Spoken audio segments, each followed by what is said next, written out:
LBC News. Hamas has released the names of the 3 Israeli hostages it plans to release tomorrow as part of its ceasefire deal with Israel. Natasha Hausdorff is Legal Director for UK Lawyers for Israel.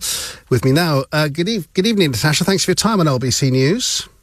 Good evening. Good to be with you. Your reaction to this news of the countries confirming their unwavering support for the ICC?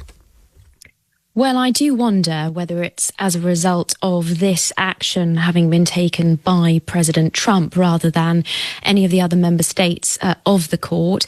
There has, of course, been a great deal of disquiet amongst many of the member states of the ICC about the court acting on this seeming crusade against the Jewish state, the only Jewish state in the absence of jurisdiction, in violation of its own rules, including that of complementarity, and unfortunately on the basis of false evidence that was put before the court to try and substantiate these allegations underpinning those arrest warrants you've mentioned of starvation and famine. I mean, clearly the UK had its concerns about the absence of jurisdiction because it made an application to submit to the ICC.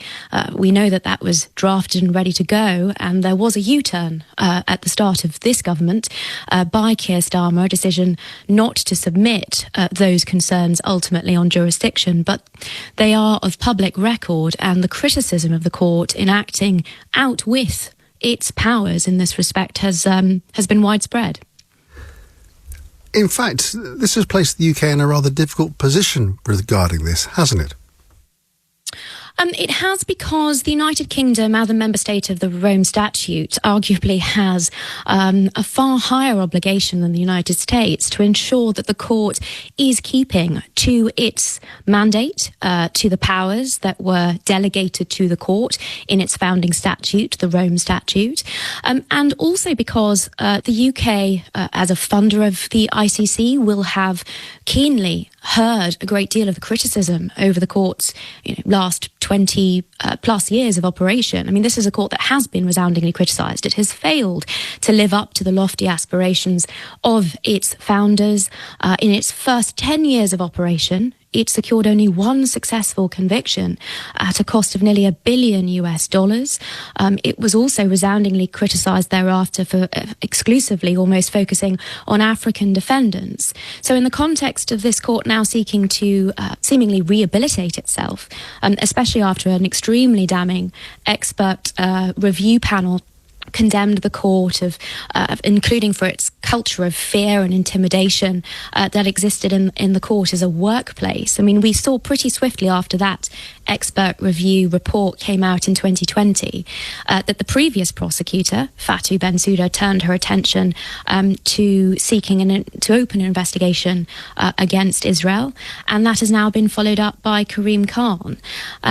In both respects, unfortunately, where the pre-trial chamber of the court has assessed the conduct of this investigation, whether the court has jurisdiction, it has simply kicked the jurisdictional can down the road and has kept this circus running. In a sense, it seems to be very keen to distract from the criticisms, and I would suggest the legitimate criticisms against this court, and focus attention on the state of Israel and on its arrest warrants now for the leaders, the democratically elected and accountable leaders of really the only democracy in the Middle East. It's also, of course, issued an arrest warrant against a dead man, Mohammed Daif. He was confirmed deceased by Hamas some 3 weeks before the pre-trial chamber issued those 3 arrest warrants together. So the level of farce that has been quickly unravelling in respect of the court's conduct with respect to Israel is, I think, of deep, deep concern. And it's clear that the US's previous sanctions, so this was in 2020 when President Trump again by executive order sanctioned the officials and the prosecutor, the previous prosecutor of the ICC, that plainly had an effect on the court's conduct with respect to the US. And I think the expectation is this will likewise seek to bring the court back into line with its proper conduct. I'm just wondering what the response will be now, because there does feel this sort of kind of brinkmanship on both sides. You've had the Trump comments with regards to redeveloping Gaza, and turning it almost into something like Dubai, potentially. And I'm just wondering whether that language will inflame this situation, perhaps. And maybe this is where this kind of tit for tat is going to continue. I would be concerned that it's a little bit simplistic to boil it down to a tit for tat. Okay, I'm trying not to be too simplistic, but... No, of course. And I don't mean that as a criticism. It's clearly a multi-layered series of developments. I'm wondering whether it's the way Trump negotiates is what I'm trying to get at. That's probably what I mean. Well, that has, of course, been subject to previous comment in terms of the press conference and Trump's suggestions as to alternative routes forward with respect to Gaza. But it's striking to me, at least, that with respect to the civilian population of Gaza, Trump has perhaps uniquely exhibited a humanitarian concern for those Palestinians that have otherwise been trapped in Gaza as a result of the international community's decision to say uniquely Palestinians may not be permitted to leave a war zone. And that has been a really extraordinary state of affairs over the last year and a half.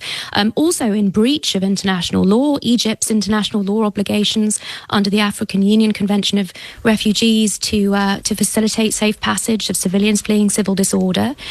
All of this has really been thrown out of the window until we've heard this position expressed by President Trump, which has been one of humanitarian concern to make sure that those civilians in the Gaza Strip can no longer be subject to Hamas suppression, to be used as human shields by Hamas, and essentially to be used as pawns, to be part of the reconstruction of a terror base for Hamas in the Gaza Strip. And at least this change of approach, certainly it is a change by this American administration, does, I think, project some form of hope to those Palestinians who have been so neglected and abused, not just by the terrorist proxies of the Iranian regime, but also seemingly by the complicity of the international community that has facilitated the absurd situation where Israel has had to fight terrorists who have embedded themselves in civilian infrastructure, where every school,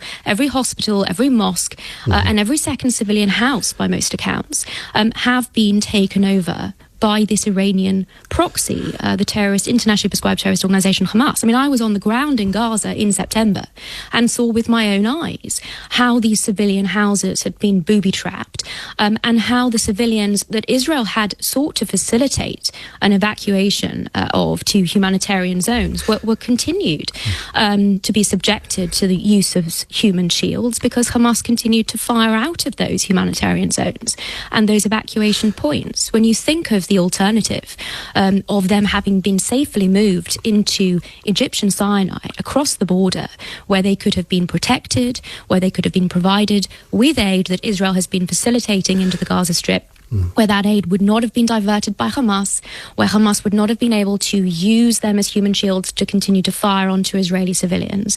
None of that has happened. And now we have seen such a significant shift in American foreign policy with respect to the Middle East. I think it ultimately gives us a great deal of hope, not least for the Palestinian civilians, but also for those other countries around the region who may be able to use perhaps this brinkmanship, as perhaps you've described it, to facilitate a more positive outcome. Yes, I mean, I'm not trying to be flippant with my terminology. I was just trying to sort of explain it in layman's terms, not legal speak, as it were. Apologies for that, but that's okay. Natasha, I appreciate your time this evening. Thank you very much for sharing here on LBC News. Thank you very much, Natasha Hausdorff, Legal Director for UK Lawyers for Israel, on LBC News at 7:36.